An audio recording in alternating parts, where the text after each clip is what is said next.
Hi, everyone. My name is Bronwyn Yam, and I'm the Chief Product Officer here at Cuscal. I'm joined by Simon Baptist, Visa Economist, to talk about the market and trends. So, Simon, let's talk about the global economy a little bit. What are some of the key factors that you're seeing driving the economy into 24 and beyond? I think one thing to note is that the global economy is in decent shape. A lot of the headlines over the last 12, 18 months have been about, could there be a recession? When's the recession coming? Actually, if you look at the data, last year was a pretty solid one for the global economy, growth of a little bit over 2%, so a long way from recession. So let's start off with a reminder that things are in an okay shape around the world. There are some challenges. For example, high interest rates. That's a very big international theme. The Fed has raised rates to up over 5% to the base rate. That's impacting the cost of capital. That's impacting consumers' wallets, and it's impacting the price of investment. So that is causing the economy to slow. So managing high interest rates is an important factor. A second key one is new emerging markets that are accelerating fast. So in the Asia-Pacific region, the fastest growing region in the world, both last year and this year coming ahead. And we have India, Vietnam, Philippines, and Indonesia as kind of four standout economies that are doing really well. So that urbanization and growth in the working age population and improving economic policy is bringing real benefits to people in the region and driving new economic activity. Third key factor, this one's a bit more difficult, is geopolitics. It is getting tougher. There's more international conflict. There are more tensions. US-China is the big one, but there's a lot of other important, bilateral and multilateral relationships that are also driving new flows of capital and new flows of investment and trade. And it is getting more difficult to do business across borders, and businesses, even if they would like to, just can't escape geopolitics. And finally, we have more interventionist governments since COVID. So during the pandemic, governments kind of accreted a lot of power. So they were responsible for healthcare systems, borders. They had a bigger financial position. Government deficits went up. They were controlling more of what businesses were doing, and a lot of that power they've retained after the pandemic, and governments are more assertive in their regulation and in what they're trying to get businesses to do after the pandemic. And so it is really important for businesses to think about the countries or the economies that I'm operating in. What are the policy objectives of the government, and how can I lean into those with my strategy instead of fighting against them? So that's certainly been a change in terms of kind of who is growing the fastest. I think, if we cast our eyes back to pre-COVID, China was the biggest economy and the fastest growing. China obviously is still the biggest economy, but based on what you're saying is India surpassing in terms of growth rate and other Southeast Asian countries. So what does that mean for the Australian economy and some of the Australian businesses, given we're such a trade impacted nation? Right. What should businesses be thinking about for the next few years in terms of the growth or the impacts to us? Yeah, it's right that the kind of growth hierarchy in Asia Pacific has now shifted. India is now the fastest growing market, Southeast Asia second, and then China now in third place. China's no longer a fast growing economy. That era has finished. It's an upper middle income economy. So in some ways it's part of a natural progression. As economies get wealthier, growth does tend to slow down. China's got some other factors, such as the difficulties in its property market, very fast aging population, and the breakdown in relations with the US has affected the export manufacturing sector. So there are some factors that are causing China to slow. Yeah, for Australia, the incredible rise of the Chinese economy through the kind of decades after it joined the World Trade Organization in 1990 drove a huge change in Australian living standards and in the nature of the Australian economy. We are now moving into a new era, like you suggested. Australia's been trying quite actively for a while to diversify its export partners, so looking to new markets, India, Southeast Asia, and others. And there are new markets there, but they're just not quite of the same scale. And it's going to be a slight headwind for the global economy in the years ahead that China is now slower, because while India, Vietnam are growing fast, they're just not of the same size. And before the pandemic, China was accounting for 40 or 50% of new GDP being added to the world economy every year. So as that slows, yes, that will just have an impact. And searching new markets is needed, but it is not going to be a full replacement. Fantastic. That's good to know. So if we kind of flip that on more the consumer side, we talked about businesses and how they need to think about perhaps their trading partners. Previously, you've touched upon how interest rates have certainly increased across all the various global economies. What's the outlook in terms of interest rates? Will it continue to rise? Are we reaching that next new normal? Right. What's the, I guess, projection from an economist perspective? Right. I mean, from where we're sitting now in sort of May 2024, I think that interest rates in the US have peaked. I think the next move for the Fed is going to be down.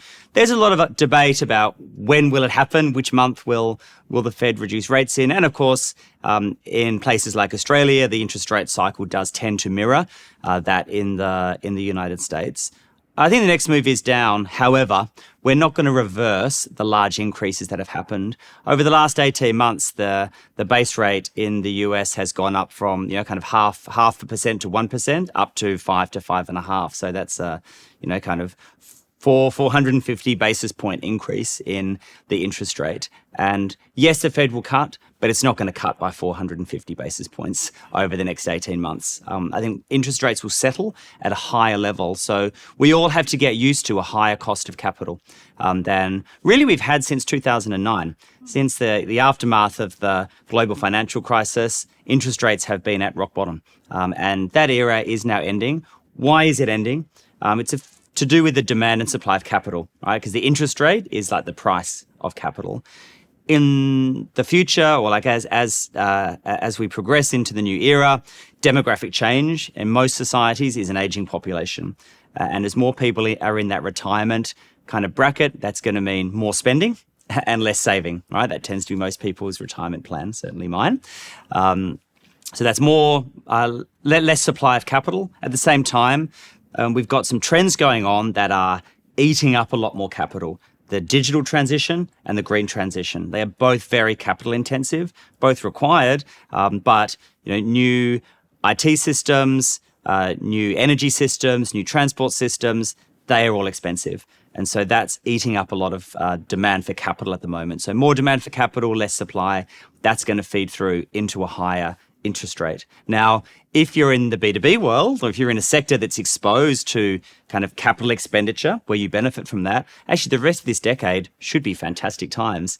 There's going to be a lot of action in capital equipment. On the other hand, the bit of the economy of our output that we can consume as households or as individuals is the part that's not used for investment. So if more of our output is being used for investment, it does mean there's less left over for consumption. So while it's a good rest of the decade for investment, it's going to be a bit tougher for those in B2C focused businesses. Yeah. And it's certainly been a lot of the news topic around, the rise in cost of living here in Australia, uncertainty about interest rate with some of the messages from the RBA. So from a consumer spend behavior, what are some of the trends that you've seen? And particularly we've all lived through COVID, so that has brought a new normal. So from a spending behavior, what are you seeing in terms of what used to be some of the buying behavior of the past, what we're seeing now, and what are some of the thinking about how buying, payment experiences, all of that will change in the future? Right, yeah, we are in a period of some really fascinating change in the way that consumers spend and what they spend on. If we think about online, of course, for the last sort of decade and a half, there's been a big move onto e-commerce. COVID accelerated that. And now we're settling into, what is the next normal for different sectors? For which sectors was the move to online a blip, and for which sectors will it be a permanent change?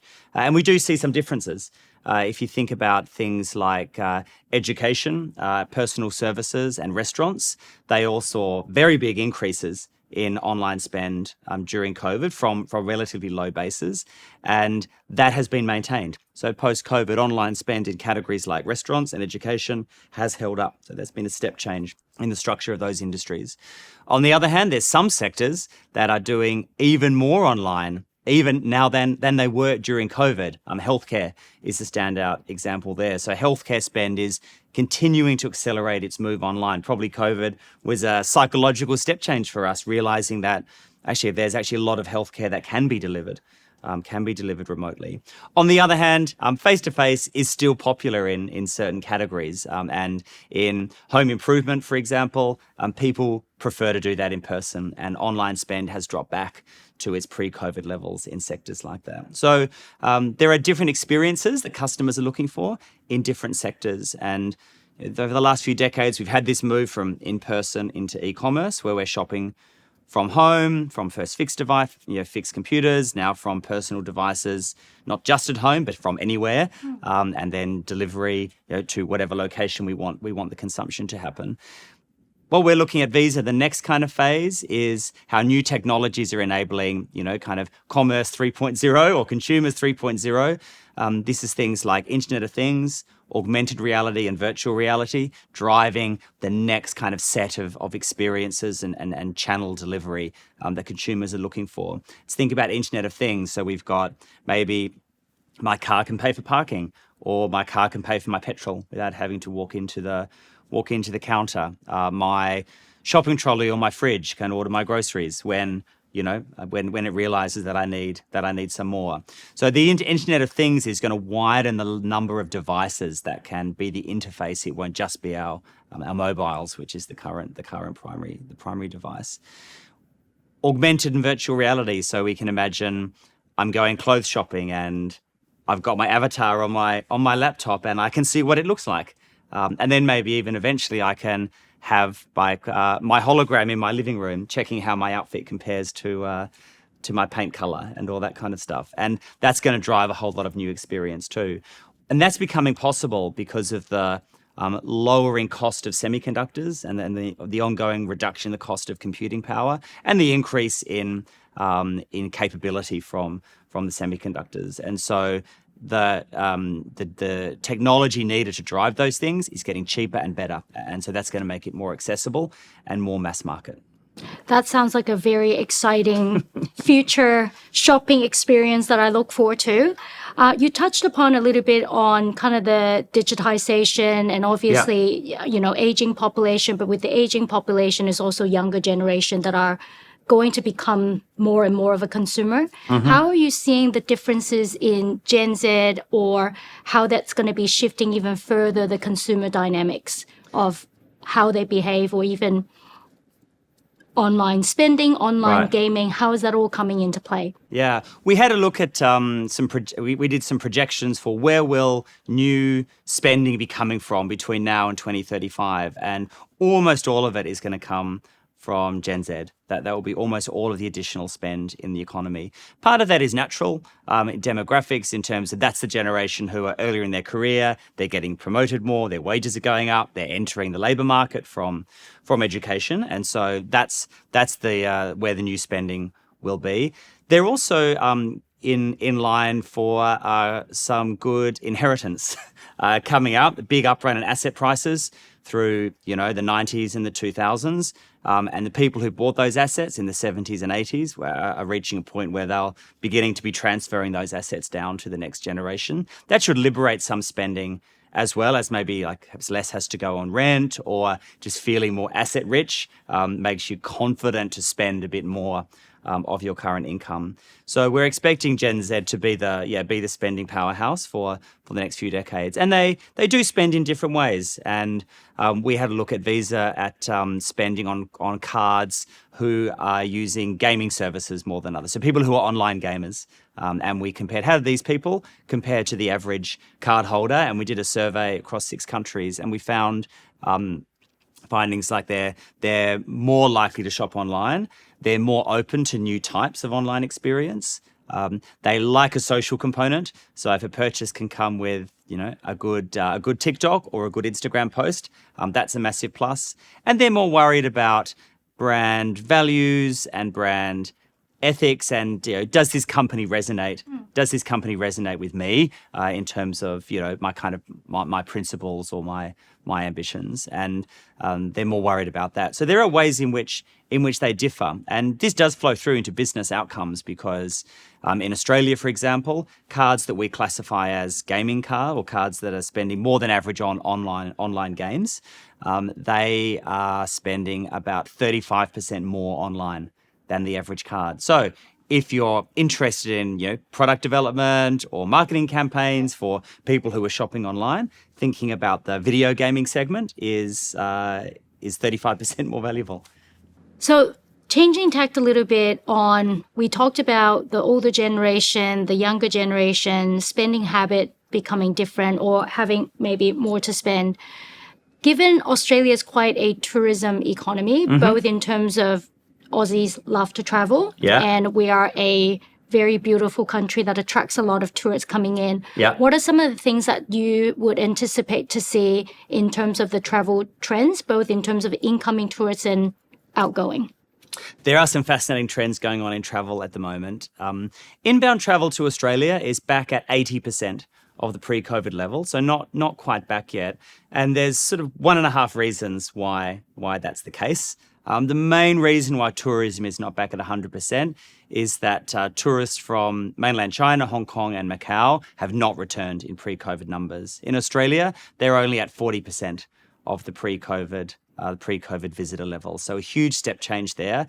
And I wouldn't expect that to change, actually. I think the change in the political relationship between Australia and China, plus Chinese preferences for travel after the pandemic, has sort of permanently changed Australia's place in the hierarchy of destinations. If we compare, for example, New Zealand, Chinese travellers there are back at 80% of pre-COVID levels as compared to the 40% in Australia. So that's a step change. If you take them out of the numbers, then inbound travel to Australia is above 100% now, about 104%. And the kind of half a reason why tourism is still not back is Japanese travellers who are also not going abroad because the yen is just so weak, and so it's extremely expensive for them to travel. So excluding those, we probably have Australian inbound tourism from other places back at sort of 110% of pre-COVID levels. And on the outbound, Australians have definitely taken to the skies again. Australian outbound travel has already surpassed pre-COVID levels. It's about 105% of pre-COVID outbound travel. So Aussies are certainly not hesitating to get out there, even as with the high interest rates, they're cutting back on some other types of discretionary expenditure, such as dining out. But travel is one category where spending does seem to be resilient. That's very good to know for many of our clients that are looking at, card issuing and their strategy on the product development and cross-border. Now, we've touched upon how over the last few years since COVID, a lot has happened geopolitically from an economic perspective. Looking ahead this year, major election happening in the US in November. What are some of the thoughts around whatever is the outcome of that election and how that may have an impact to Australia? I think the two things to watch for Australia in the US election, the first one is trade.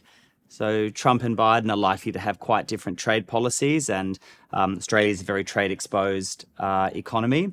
Australia's although in a unique position when it comes to trade with the US, along with Latin America, apart from Mexico and New Zealand, they're the only countries that have a trade deficit with the US. So where the US exports more than it imports. That's the only economies in the world where that's true. Everywhere else, the US has a big trade deficit, especially with China. Over the last decade, the Chinese trade deficit has actually shrunk both in absolute terms and also in relative terms. And if the trends from 2013 had continued through the last decade, the US trade deficit with China would be about $200 billion more than it is now. And so that's $200 billion of diverted trade. And where it's gone is the US is now importing more from Mexico, Canada, Southeast Asia, and India. They're the places where that trade has been diverted from. So I think if were Trump to be elected,